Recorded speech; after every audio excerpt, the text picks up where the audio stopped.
முதுகு வலியா மூட்டு வலியா கை கால் நீட்ட மடக்க இயலாமையா அறுவை சிகிச்சை இல்லா குணம் ஆயுட்கால நிவாரணம் டாக்டர் ஸ்ரீவர்மா பிசிஆர் மகாராஜா தைலம் அனைத்து மருந்து கடைகளிலும் கிடைக்கும். இப்ப எங்க பார்த்தாலும் அண்ணா, கருணாநிதி அல்லது கருணாநிதி அவருடைய குடும்பத்தார், மத்தியில் எடுத்துக்கிட்டா காங்கிரஸ் கட்சியினுடைய ஆட்சி காலத்துல நேரு, இந்திரா, ராஜீவ், இப்படி அவங்க குடும்பத்தார். இவங்களுடைய வரலாறுகள், இவர்கள் பற்றிய செய்திகள், அவர்களுடைய பெயர்கள் தான் எல்லா இடத்துக்கும் வைக்கப்பட்டது. இப்ப தமிழ்நாட்டில் எங்க பார்த்தாலும் கருணாநிதி அவர்களுடைய பெயரிலே நூலகம், கருணாநிதி அவர்களுடைய பெயரிலே பல்வேறு விதமான பேருந்து நிலையம். திருப்பூர் குமரன் பேருந்து நிலையம் இருக்கலாம், ஆனா அங்க என்ன பேர் வைக்கிறாங்கன்னா கருணாநிதி பேருந்து நிலையம் வைக்கிறாங்க. இப்ப நம்முடைய மதுரை உயர்நீதிமன்ற கிளை ஒரு நல்ல தீர்ப்பை வழங்கி இருக்கிறது. பொது இடங்களிலே கொடிக்கம்பங்கள், புதிதாக தலைவர்களுக்கான சிலைகள், இவைகளெல்லாம் வைக்கக்கூடாது, அகற்ற வேண்டும். 90 நாளுக்குள்ள இது சம்பந்தமா ஒரு அறிக்கை நீங்கள் கொண்டு வந்து சமர்ப்பிக்க வேண்டும். ஆனா எங்க பார்த்தாலும் இந்த வேலைகள் தான் நடந்து கொண்டிருக்கிறது. அதை முறையாக அமல்படுத்தப்படாமல் இருக்கிறது. தமிழகத்திலே உண்மையான சுதந்திர போராட்ட வீரர்னா சாவர்கர் இரட்டை ஆயுள் தண்டனை பெற்றது போல நம்முடைய ஐயா வஉசி அவர்களும் இரட்டை ஆயுள் தண்டனை பெற்றவர். வஉசி பேர்ல ஒன்னும் பெரிய ஏற்பாடுகள் இங்க இல்ல. அதுவும் நம்முடைய தூத்துக்குடி, இந்த சுற்றுவட்டார பகுதி, இந்த திருநெல்வேலி சீமை, இங்கெல்லாம் பாத்தீங்கன்னா சுதந்திர போராட்டம் மிக தீவிரமாக நடைபெற்ற பகுதி. வாஞ்சிநாதன் மணியாச்சி ரயில் நிலையம், அதே மாதிரி கட்டபொம்மன், வீரன் சுந்தரலிங்கம், எட்டயபுரம் பாரதி, இந்த தென் மாவட்டத்தில் எடுத்துக்கிட்டீங்கன்னா பெருந்தலைவர் காமராஜர், எல்லாம் இந்த பகுதியில தான்.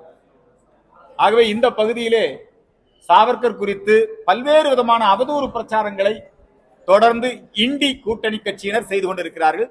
காங்கிரஸ் கட்சி, கம்யூனிஸ்டுகள் செய்து கொண்டிருக்கிறார்கள். அதை முறியடிக்கக்கூடிய வகையிலே உண்மையான வரலாறு மக்களுக்கு சென்று சேர வேண்டும் என்பதற்காக இந்த நிகழ்ச்சி நடத்தப்பட்டது. பொதுவாகவே தென் மாவட்டங்களிலே தொழில் வளர்ச்சி இல்லை, வேலை வாய்ப்பு இல்லை. எங்கு பார்த்தாலும் இந்த ஜாதி பிரச்சனை, மாணவர்கள் மத்தியில் கூட ஜாதி பிரச்சனை நீங்க எல்லா இடத்துலையும் பார்த்திருக்கலாம். சரி, இந்த தென் மாவட்டங்களில் தொழில் வளர்ச்சி இல்லையே, அதுக்காக என்ன முயற்சி எடுத்திருக்கீங்கன்னு கேட்டா, நம்முடைய பாரத பிரதமர் நரேந்திர மோடி 5000 கோடி ரூபாய் மதிப்பிலே ஒரு ஜவுளி பூங்காவை அமைத்துக் கொடுத்திருக்கிறார். மாநில அரசு என்ன பண்ணிருக்குது? இங்க ஸ்டெர்லைட் ஆலை மூடப்பட்டு விட்டது. உடனே எல்லாருக்கும் வேலை கொடுக்கணும் அப்படிங்கறக்காக நம்முடைய முதலமைச்சர் ஸ்டாலின், தூத்துக்குடி நாடாளுமன்ற உறுப்பினர் சகோதரி கனிமொழி, இவங்க எல்லாம் என்ன சொன்னாங்கன்னா, நாங்க இங்க வந்து பர்னிச்சர் பார்க் போட்டிருக்காங்க. அதுல என்ன நடந்திருக்கு? பர்னிச்சர் பார்க்ல இது வரைக்கும் ஒண்ணுமே கிடையாது. பொதுவாக தென் மாவட்டங்கள்ல எந்த ஒரு வளர்ச்சி திட்டத்தையும் அனுமதிக்கிறது இல்ல. சர்ச்சைகள் வந்து இந்த தென் மாவட்டத்தில் தொழில் வளர்ச்சிக்கு தடை, மின் உற்பத்திக்கு தடை. கூடங்குளம் அது வந்து 3வது அணு உலை, 4வது அணு உலை, இதெல்லாம் வந்து திறக்கிறதுக்கு இந்த சர்ச்சைகள் மூலமா கடுமையான எதிர்ப்பு தெரிவிக்கிறாங்க. சர்ச்சைகள் கம்யூனிஸ்டுகளை, திமுகவை, திராவிட கழகத்தை பயன்படுத்தி மின்சாரம் தயாரிப்பதற்கு எதிர்ப்பு, தொழிற்சாலை வருவதற்கு எதிர்ப்பு, பாலம் கட்டுவதற்கு, கன்னியாகுமரியில் பாலம் கட்டுவதற்கு எதிர்ப்பு. இப்படி சர்ச்சைகள், கிறிஸ்தவ மிஷனரிகள் இந்த தென் மாவட்டங்கள்ல அரசியல்ல தலையிட்டு இந்த தென் மாவட்டங்கள் வளர விடாம பாத்துக்கிறாங்க. அதுக்கு அரசியல் கட்சிகளும் துணையா இருக்கிறாங்க. அதனாலதான் நாங்க இந்து மக்கள் கட்சி சார்பில் மிக முக்கியமான ஒரு கோரிக்கையாக நாங்கள் என்ன வைக்கிறோம்னா, தென் மாவட்டங்கள் தொடர்ந்து புறக்கணிக்கப்படுது. அதனால இந்த தென் மாவட்டங்களை ஒரு தென் மாநிலமாக உருவாக்க வேண்டும், ஒரு தனி மாநிலமா உருவாக்கணும். அப்பதான் இதுக்குன்னு ஒரு முதலமைச்சர் வருவார், அப்பதான் இதுக்குன்னு கவனம் செலுத்த முடியும். ஆந்திரா பெரிய மாநிலமா இருந்தது, அது வந்து தெலுங்கானா என்று பிரிக்கப்பட்டது.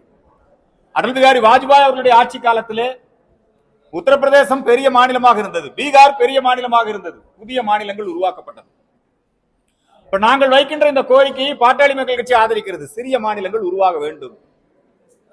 அது வந்து ஜாதி அடிப்படையில் அல்ல, மொழி அடிப்படையில் அல்ல, வளர்ச்சியின் அடிப்படையில், முன்னேற்றத்தின் அடிப்படையில் இங்கே ஒரு தனி மாநிலத்தை உருவாக்க வேண்டும் என்பதுதான் தீர்வு. அப்புறம் இன்னொரு முக்கியமான பிரச்சனை, சமீபத்தில் மதுரை உயர்நீதிமன்றம் இந்த தென் மாவட்டத்திலே நடைபெற்ற தாது மணல் கொள்ளை, கனிம வள கொள்ளை.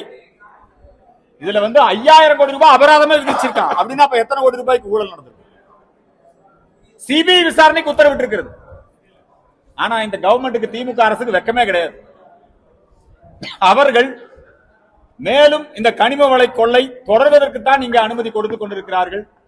எனவே சிபிஐ விசாரணை செய்ய வேண்டும் என்பது ஒரு பக்கம். இன்னொரு புறத்திலே இந்த ஊழல் குற்றச்சாட்டு அதுல ஆளாகி இருக்கக்கூடிய இந்த அரசாங்கம் இதற்கு தார்மீக பொறுப்பேற்று இந்த கனிம வள கொள்ளை இங்கே நிறுத்தப்பட வேண்டும். அதற்கான முயற்சிகளை செய்ய வேண்டும். மேலும் இன்னொரு முக்கியமான விஷயம் என்னன்னா, நம்முடைய இந்த தமிழ்நாட்டில் இப்ப ரொம்ப சட்டம் ஒழுங்கு முழுமையாக சீர்குலைந்திருக்கிறது. சிறுமிகள், பெண் குழந்தைகள் ஒரு பாதுகாப்பற்ற சூழ்நிலையில் இருக்காங்க. இந்த திருநெல்வேலி, தூத்துக்குடி எல்லாம் அது முழுக்க முழுக்க கொலை நகரங்களாக மாறிவிட்டது. கோர்ட்டுக்குள்ளேயே பூந்து வெட்டுறான். மணல் கொள்ளையை தண்டிற்கு ஏவல் துறையாக மாறி இருக்கிறது. திமுக அரசு தொடர்ந்து மத்திய அரசாங்கத்தை எதிர்ப்பதிலேயே குறியாக இருக்கிறது. இதன் காரணமாக தமிழகத்திற்கு வர வேண்டிய நிதி, தமிழகத்திற்கு வர வேண்டிய திட்டங்கள் இது எல்லாமே பாதிக்கப்பட்டிருக்கிறது. மத்திய அரசாங்கத்தோடு மோதல் போக்கை கடைபிடிக்கிறார்கள்.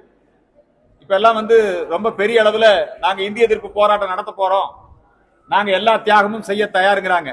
65 இவங்க இந்திய எதிர்ப்பு போராட்டம் நடத்தினாங்க. அப்ப ஈவேரா என்ன சொன்னார் தெரியுமா? காலி பயல்களை சுட்டு தள்ளுங்க ஈவேரா.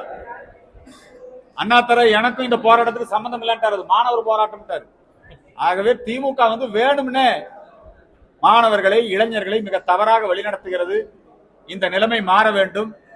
தமிழகத்திலே ஒரு மாற்றம் ஏற்படுத்த வேண்டும். நாளைய தினம் இந்து மக்கள் கட்சியினுடைய மாநில செயற்குழு கூட்டம் தாராபுரத்தில் நடைபெற இருக்கிறது. நாங்கள் எங்களுடைய அரசியல் தீர்மானங்கள் மற்றும் பல்வேறு விஷயங்கள் குறித்து விவாதித்து தீர்மானங்களை நிறைவேற்றி எங்களுடைய நிகழ்ச்சி திட்டங்களை அறிவிக்க இருக்கிறோம் என்பதை தெரிவித்துக் கொள்கிறேன். நீங்க ஏதாவது கேள்வி இருந்தா கேட்க.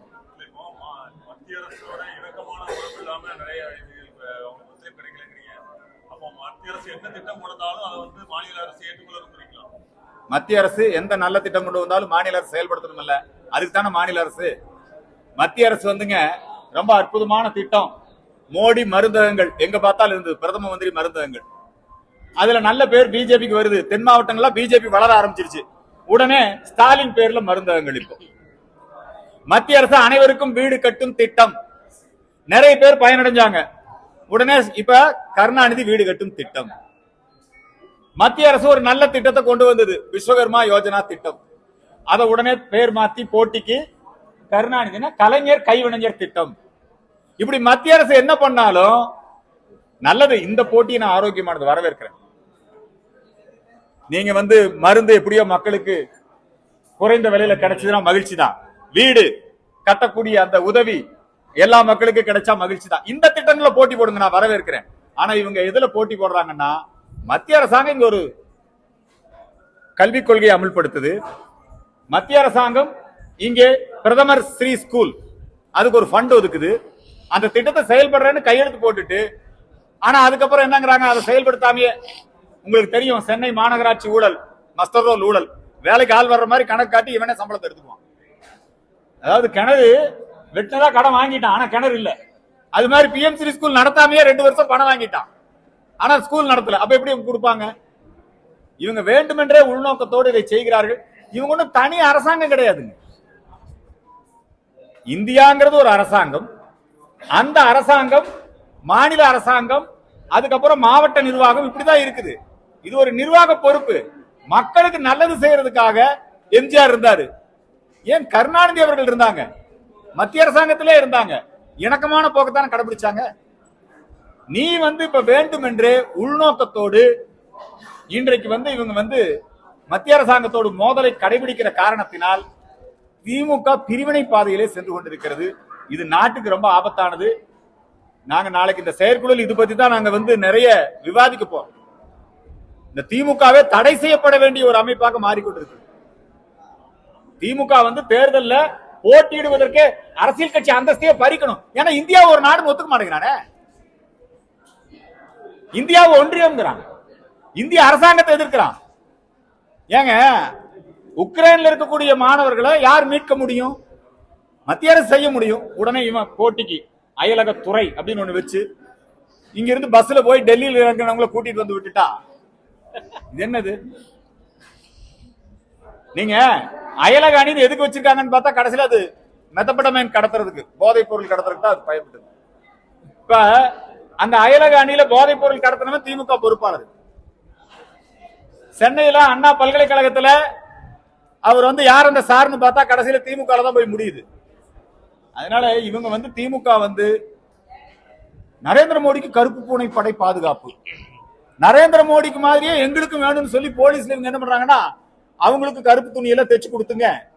நரேந்திர மோடி என்ன கலர்ல கார்ல வர்றாரோ அதே கலர்ல கார் எல்லாம் வாங்கி வச்சு நீங்க பாத்தீங்களா? இப்போ இவர் இங்கிருந்து டெல்லிக்கு போய் தமிழ்நாடுல இருந்து போனா அதே மாதிரியே என்ன நீ இன்னொரு நாட்டுக்கா போன? சும்மா அதெல்லாம் நடக்காது. இந்திரா காந்தி இருந்திருந்தா இன்னொரு உங்க கதை வேற. நம்முடைய நரேந்திர மோடி மாநில கட்சிகளை மதிக்கிறார், புரியுதுங்களா?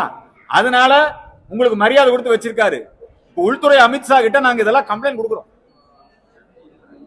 இந்த திமுக கவர்மெண்ட் டிஸ்மிஸ் பண்ணணுங்க.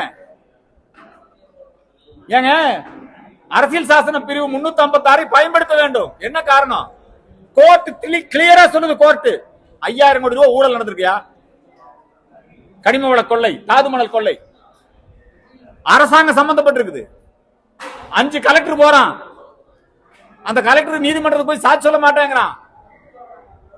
இது வந்து ஒரு கவர்மெண்ட்டையே ஒரு ஊழல் செய்யக்கூடிய ஒரு அமைப்பாக இன்னைக்கு இந்த மெக்கானிசம் கெட்டு போச்சு.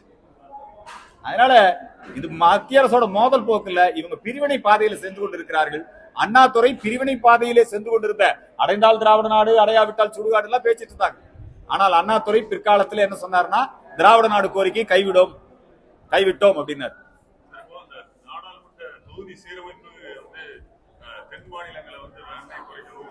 பச்சை பொய்யது. எப்படி இல்லாத திராவிட நாட்டை இருக்குதுன்னு சொல்லிட்டு இருக்காங்களோ, இல்லாத இந்தி திணிப்பு இருக்குதுன்னு சொல்லிட்டு இருக்காங்களோ, அது மாதிரி இந்த தொகுதி மறு வரையறை செய்வது அப்படிங்கிறது அது வந்து இப்ப எந்த அரசாங்கம் அறிவிச்சிருக்குது? Election commission அறிவிச்சிருக்குதா? மத்திய அரசு அறிவிச்சிருக்குதா? அல்லது பிரதமர் அறிவிச்சிருக்காரா? உள்துறை அமைச்சர் அமித்ஷா கோவையில வந்து நிகழ்ச்சியில பங்கெடுத்துக் கொண்டு மிக தெளிவா சொல்லிட்டாரு, அப்படி எந்த திட்டமும் இல்லைன்னு சொல்லி. ஆனாலும் இவர்கள் வேண்டுமென்றே ஒரு பொய் பிரச்சாரத்தை, அவதூறு பிரச்சாரத்தை செய்து கொண்டிருக்கிறார்கள். தென் மாநிலங்கள் எந்த வகையிலும் பாதிக்கப்படாது. வேணும்னே பொய் சொல்லிட்டு இருக்காங்க. அந்த பிரச்சாரம் எடுபடாது. அதெல்லாம் முறியடித்து விடுவோம் என்பதை இந்த நேரத்திலே தெரிவித்து, தொகுதி மறுவரையறைங்கிறது இவங்க வேணா பண்ணுவாங்க. எப்படி தெரியுங்களா? எங்க திமுகவுக்கு அதிகமா ஓட்டு விடுக்குமோ, நீங்க உள்ளாட்சி தேர்தலில் பாத்தீங்கன்னா இவங்க ஓட்டர் இருக்கிற வார்டு அதையெல்லாம் வந்து பிரிச்சு 2 3